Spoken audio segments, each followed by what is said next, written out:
Nessa última matéria, né, sobre as etnias brasileiras, nós podemos pensar no seguinte, que no Brasil, né, ao longo dos 5 séculos, né, no qual estamos vivendo, a população brasileira é basicamente dividida, vamos dizer assim, em 3 grupos étnicos. Nós temos o povo indígena, né, os índios que aqui estavam antes da colonização, o branco europeu, né, nesse período de colonização representado pelos portugueses, e depois, ao decorrer do tempo, a gente sabe que vieram outros europeus para cá, de outros países, e o negro africano, que eles trouxeram para cá para serem os escravos, certo? E aí, dessa miscigenação, ou seja, desse cruzamento, né, porque entre essa população, nós temos o povo pardo, né, que nós vamos ver aqui na tabela logo abaixo, né? Esses pardos podem ser representados de 3 formas. Nós temos o mulato, né, que é essa miscigenação, essa mistura entre branco e negro. Temos o caboclo, que é entre o branco e o indígena, e o cafuso, que é entre o indígena e o negro, tá?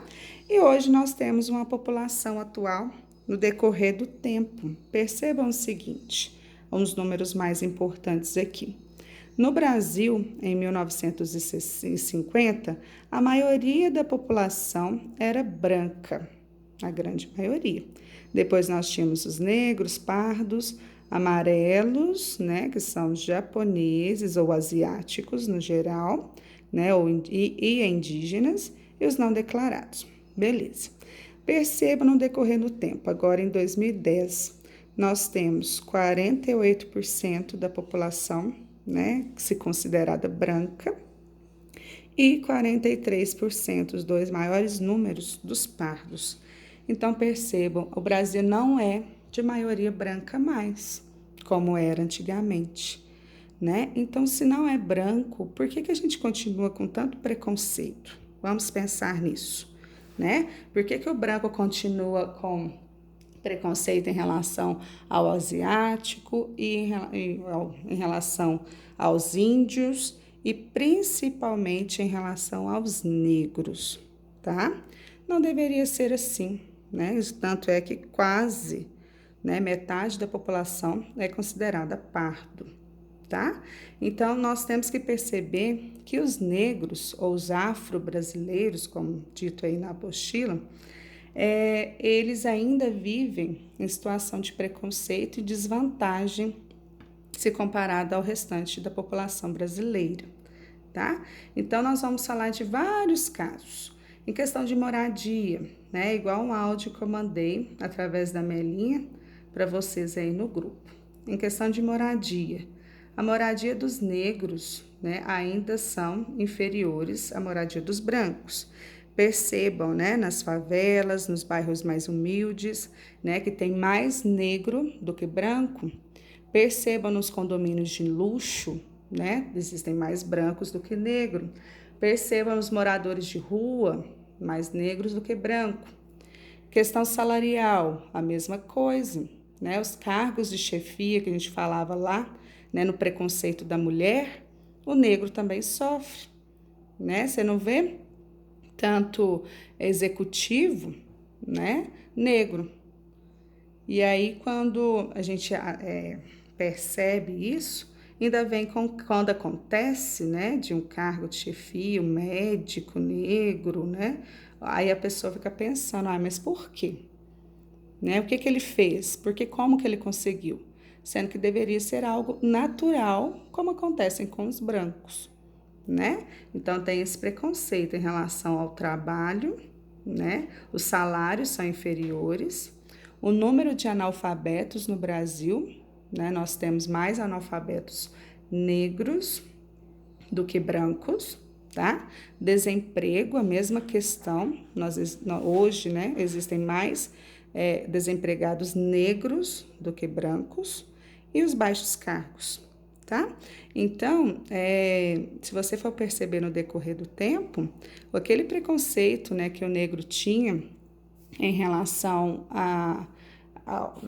não era o preconceito, né? A questão deles terem sido escravizados, eles vêm sofrendo desde essa época, né? O preço de terem sido escravizados. Então, houve a libertação, né, dos negros africanos, dos escravos, porém não houve uma igualdade. Até hoje a gente percebe que eles são menos reconhecidos do que os brancos, tá?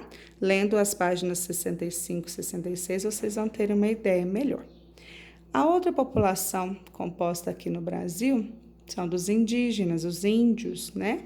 Que hoje é um número bem pequeno aqui no país. O que eu quero chamar a atenção para vocês em relação aos índios é que os índios eles podem ser isolados, né? Eles podem viver sozinhos nas suas terras, sem nenhuma manifestação branca, né? Sem nenhuma interferência, vamos dizer assim. Os integrados, ou seja, ele tem o seu local de moradia, né? Ele tem a sua tribo preservada, porém ele pode trabalhar na cidade, né? Ele pode ter uma integração com as tradições do povo branco, vamos dizer assim, ou contato permanente, os índios que moram na cidade, tá?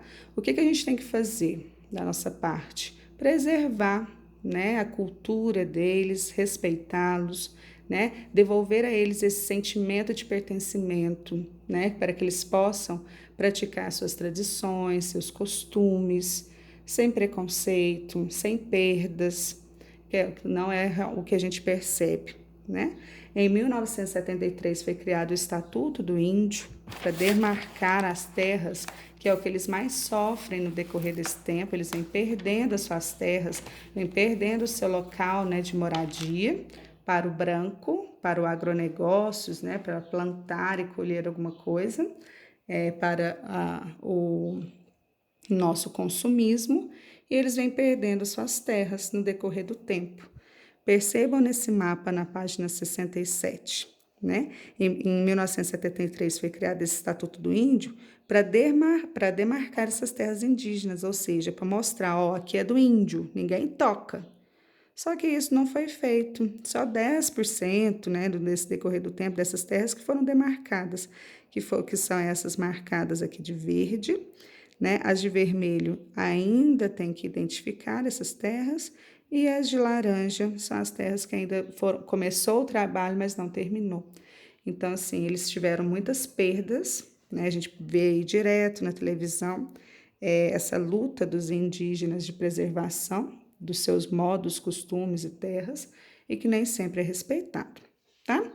E para encerrar, nós podemos falar dos brancos, que primeiro, né, vieram para cá os portugueses, como nós falamos, e logo em seguida a gente tem a inserção dos italianos, dos espanhóis, né, a maioria dos italianos no sul do país, né, os espanhóis vieram, né, principalmente em parte da região sudeste, como em São Paulo, no Rio, em Minas e também no sul do país, e a vinda também dos amarelos, né, dos japoneses, principalmente para a cultura do café, e que hoje a gente percebe uma grande manifestação deles e das suas culturas no estado de São Paulo, certo, meninos?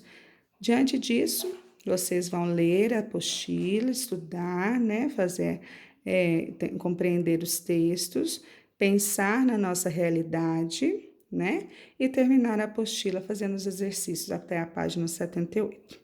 Certo? Um grande abraço a todos, fiquem com Deus, permaneçam em casa. Qualquer dúvida, como eu disse no outro vídeo, é só me procurar a Melinha, nós estamos à disposição. Um grande abraço e até semana que vem.